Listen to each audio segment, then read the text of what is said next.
फिलिस्तीन को मान्यता देने का ऐलान कर दिया। खुद फ्रांस के राष्ट्रपति इमैनुअल मैक्रोन ने यह ऐलान किया है। इसके बाद इजराइल बुरी तरह से भड़का और मामला अब यहां तक पहुंच गया है कि इजराइल ने अब फ्रांस को धमकी दे दी है। कह दिया है कि हम फ्रांस के साथ अब काम करना बंद कर देंगे, साथ ही फ्रांस के साथ इंटेलिजेंस शेयर करना बंद कर देंगे, साथ ही हम वेस्ट बैंक पर कब्जा कर लेंगे, फ्रांस चाहे कुछ भी कहता रहे। हालात कितने खतरनाक हैं और बेकार हो चुके हैं आप सोच नहीं सकते। रिपोर्ट यह है कि 1 लाख गाजा के अंदर बच्चे मरने की कगार पर हैं भूख से, और जिसमें से 40,000 ऐसे बच्चे हैं जो बहुत ही छोटे हैं, यानी गोद के बच्चे हैं। सोचिए 40,000 गोद के बच्चे और लगभग टोटल मिला के 40,000, 60,000 जो हैं वो बच्चे, बाकी जो बच्चे हैं वो ऐसे हैं जो हाँ पैरों से चल सकते हैं।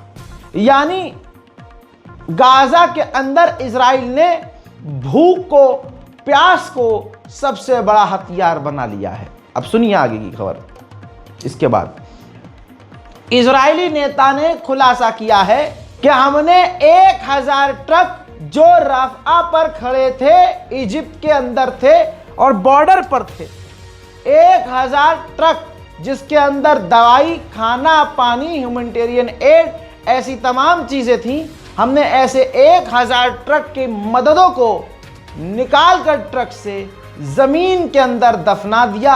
हमने गाजा के अंदर मदद जाने नहीं दी। अल्लाह अकबर। पिछले कुछ घंटे में 25 और ऐसे भूखों को इजराइल ने गोली मारकर कत्ल कर दिया, जो वो 25 लोग खाना लेने गए थे। ह्यूमैनिटेरियन एड के नाम पर अमेरिकी संस्था जो खाना बांट रही है, वहां वो मदद लेने गए और सीधा उनको गोली मारी, 25 लोग मारे गए। हालात भूख की अगर आप देखना चाहते हैं तो जिगर अगर है तो देखिए, गज्जा के लोग, गाजा के बच्चे आलू का जो छिलका होता है उसको धूप में सुखा रहे हैं।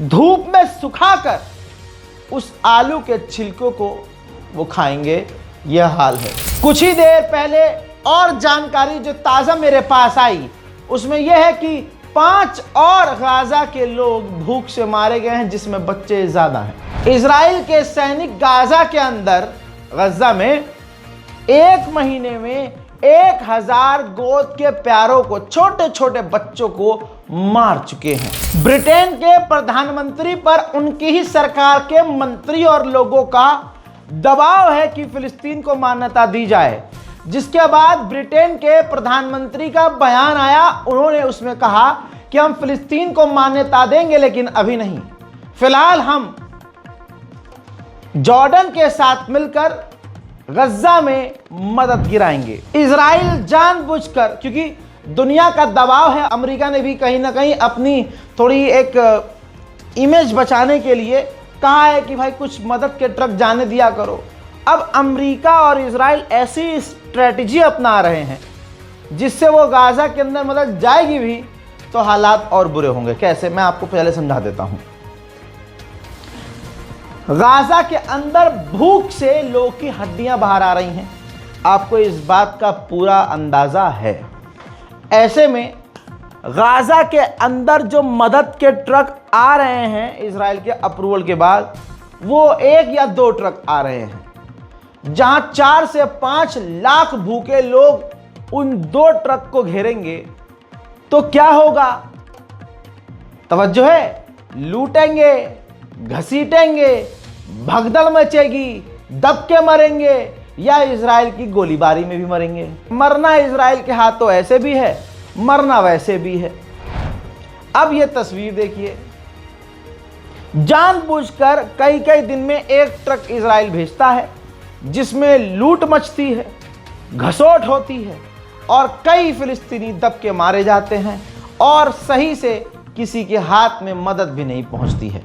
एक अमेरिकी व्यक्ति, बहुत बड़ा खुलासा हुआ है, बीबीसी पर उसने खुल्लम खुल्ला छाती चौड़ी करके अमेरिका और इजराइल की पोल खोली है।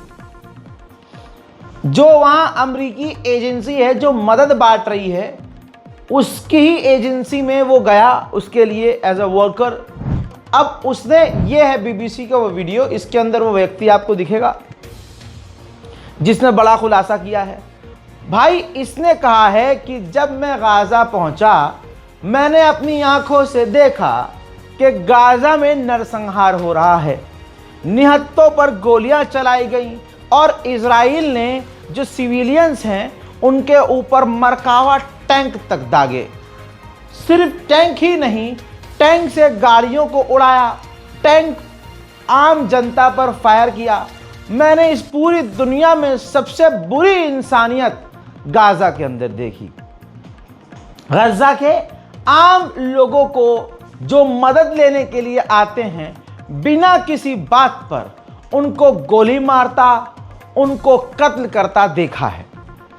ऐसी तमाम नरसंहार और हैवानियत देखने के बाद मेरे बस की वहां रहना नहीं था, सो मैं वापस आ गया। यासिर अबू शबाब, वही फिलिस्तीन गज्जा का गद्दार संगठन जिसे इजराइल ने हथियार देकर हमास के खिलाफ मैदान में उतारा, अब उसको सपोर्ट पूरी दुनिया की तरफ से ऐसा मिल रहा है कि ये देखिए, वॉल स्ट्रीट जर्नल को वो इंटरव्यू दे रहा है, ओपिनियन दे रहा है, उसके कॉलम लिखे जा रहे हैं ताकि दुनिया में फिलिस्तीनियों के खिलाफ प्रोपेगेंडा फैलाया जाए। वॉल स्ट्रीट जर्नल को अबू शबाब आतंकी गद्दार संगठन ने बोला है, हमास की वजह से गाज़ा के लोग मारे जा रहे हैं।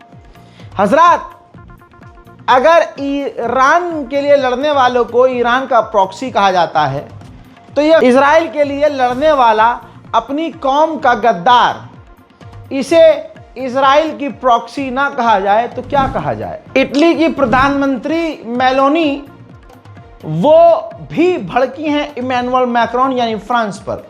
कहा है ये जो फिलिस्तीन को मान्यता देने की बात कर रहा है फ्रांस, ये फैसला उल्टा पड़ सकता है और इससे हमास आतंकवादी संगठन को फायदा पहुंचेगा। जब मैं मोहम्मद बिन सलमान की सरकार यानी अरब देशों की सरकारों को लताड़ लगाता हूं, तो कुछ अरब के पैखाने यहाँ भारत पाकिस्तान में बैठे हुए मुझे गरियाते हैं, यार तुम तो यार अल्लाह के घर से नफरत करते हो, नौजुबिल्लाह, तुम्हें तो अरब की जमीन। भाई मैं सरकार की आलोचना करता हूं और तुम लानती हो। अगर तुम्हें सामने से ये दिख रहा है कि भाई अरब की गवर्नमेंट कर क्या रही है और फिर भी तुम चुप हो। अब जरा यहां देखिए, एक हाजी जी ने मक्का मदीना के अंदर, परिसर के अंदर, काबा शरीफ के पास फिलिस्तीन का झंडा लहराया और फिलिस्तीन के लिए दुआएं की। तो पता है मोहम्मद बिन सलमान की सिक्योरिटी को, काबे के अंदर की जो सिक्योरिटी है उसे पसंद नहीं आया ये, क्योंकि मोहम्मद बिन सलमान ने कहा था कि मक्का मदीना के अंदर और सऊदी अरब में कहीं भी फिलिस्तीन का झंडा नज़र नहीं आना चाहिए। तो इसके बाद सऊदी अरब की फ़ौज ने इस व्यक्ति को गिरफ्तार कर लिया और जेल में डाल दिया। कल बताया था, आज कंफर्म कर रहा हूं, $4.7 बिलियन, $4.7 बिलियन का एयर डिफेंस खरीदने का अप्रूवल इजिप्ट को अमेरिका ने दे दिया है। इजिप्ट से अमेरिका इतना खुश क्यों है कि भाई उसको एयर डिफेंस सिस्टम दे रहा है। किसकी मिसाइलें रोकनी है? ईरान की मिसाइलें रोकनी है। इजिप्ट को इसलिए हथियार दिए, मतलब वो फ्री में नहीं ले रहा, खरीद रहा है। और क्यों खरीद रहा है हमको भी पता है।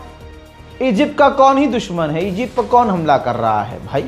अगर अमेरिका और इजराइल इजिप्ट के लिए ख़तरा हो तो क्या अमेरिका इजराइल इजिप्ट को मिसाइलें देंगे, एयर डिफेंस? सीधी बात यह है, इजराइल को हमेशा से इजिप्ट बचाता है और जब ईरान मिसाइलें मारता है तो पूरी ताकत से इजिप्ट मिसाइलों को रोकता है।